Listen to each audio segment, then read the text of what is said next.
공인중개사법령의 내용에 관한 설명으로 틀린 것은 되어 있습니다. 1번에 다른 법률에 의해서 중개업을 할 수 있는 경우를 제외하고는 그랬죠. 다른 법률에 의해서 중개업을 할 수 있는 경우를 우리가 특수법인이라고 부릅니다. 그리고 중개업자 종별에 관계없이 중개 대상물의 범위가 같다.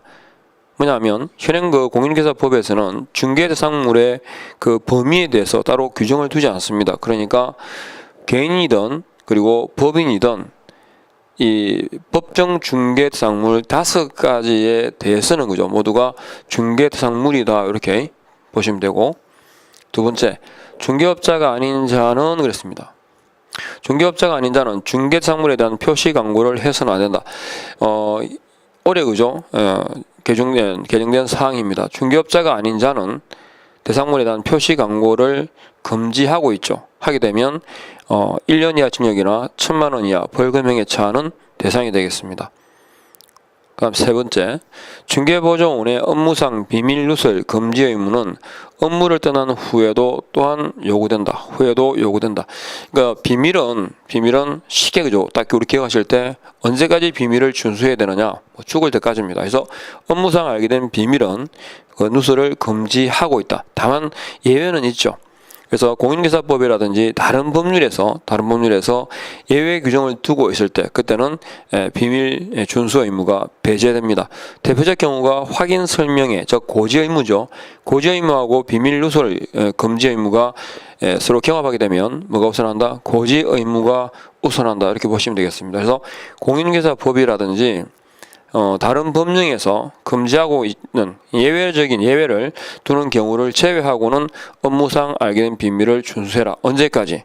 그죠? 업을 그만둔 경우에도 또한 같다. 이렇게 정리를 하시면 되겠죠. 그래서 1번, 2번, 3번 일단 잘못된 부분이 없습니다. 자, 그 다음에 네 번째, 폐업 신고 전 중개업자에 대하여 위반 행위를 사유로 행한 업무정지 처분의 효과는 이렇습니다. 지금 이건 행정처분의 승계에 관한 문제를 얘기하는 거죠. 자, 잠깐만 말씀드릴까요? 보조적으로. 원래 현행법상 그죠, 등록하고 업을 하다가 폐업을 하는 겁니다. 폐업을 하고 일정 기간 이제 폐업하고 난 다음에 다시 등록을 하게 되는데, 처음도 등록이고 그 다음도 등록이잖아요. 그래서 이걸 구분하기 위해 가지고 뭐라고 하냐 그러면 재등록이라고 부릅니다. 재등록이라는 말은 무슨 말입니까? 일정한 기간 동안 뭐한 사람이다? 폐업한 사람이다 이 말입니다. 그래서 재등록업자의 경우에는 종전에 그죠, 새로 어차피 한번 등록했었던 경우잖아요. 그래서 종전 중개업자의 지위를 승계하도록 규정을 하는데, 이 승계라는 말이 의미가 뭐냐 그러면 폐업 이전에 있었던 등록 취소라든지 업무 정지라는 이 위반을 했을 때 재등록하는 이때 그 위반에 대해서 현 시점에 행정 처분이 가능하다라는 말씀입니다. 그러니까 등록 취소 위반의 경우니까 재등록을 딱 하면서 그때 뭐 한다? 그 등록에 대해서 취소라는 처분을 하겠다라는 말이죠. 취소 처분을 하겠다. 그러면 이때는 이제 3년간 중개업에 종사를 할 수 없겠죠.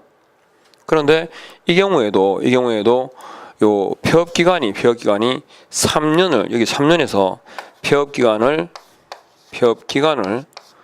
공제하게 됩니다. 그러니까 폐업 기간이 만일에 3년이 지나버렸으면 등록 취소 처분을 안 하겠다는 거죠. 3 빼기 3이 되니까 안 하겠다는 얘기고, 그리고 업무 정지 위반의 경우도 마찬가지입니다. 업무 정지 위반의 경우에도 얼마가 따로 규정은 없지만 업무 정지나 과태료 처분의 그 효과가 누적 승계되는 기간이 1년이거든요. 그래서 이것도 업무 정지를 할 수 있다. 업무 정지를 가능하다. 그러나 이 기간이 얼마? 이건 등록 취소는 3년, 이건 1년이 경과되지 않아야 된다 이렇게요. 따로 규정은 없지만 업무 정지 경우도 그냥 이 1년에 그죠? 1년간 승계되는데 거기에다가 폐업 기간을 공제한다라고 이해를 하시면 돼요. 그런데 왜 이렇게 얘기했냐 그러면 업무 정지라든지 그 다음에 과태료 처분이죠. 처분을 받게 되면 그 효과가 얼마 동안? 1년간 승계가 됩니다. 1년간. 그런데 승계되는 기간이 폐업 신고한 날부터냐 아니면 처분을 받은 날부터냐 이겁니다. 어차피 처분을 받게 되면 그때는 규제를 완화하는 측면에서 이해를 하시면 돼요. 그러니까 업무정지 과태료 처분받았으면 폐업 신고일부터 1년보다는 처분일부터 1년이 빨리 벗어나겠죠. 해서 질문 자주 나왔던 질문입니다. 그죠? 업무정지 처분의 효과는 폐업일부터가 아니고 언제부터?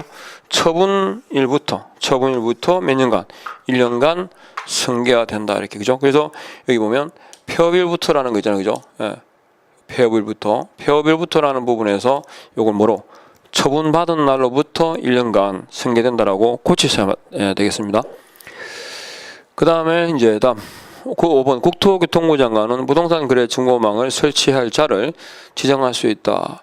부동산 거래 정보망에 대해서 지도 감독권자, 지정권자, 행정처분권은 누구에게 있다? 국토교통부 장관에게 있습니다. 부동산 거래 정보망이 나오면 일단 그 행위의 주체는 국장이라고 생각하시면 되죠. 국토교통부 장관이라 이렇게 정리를 하시면 되겠습니다. 해서 정답은 4번이 되겠습니다.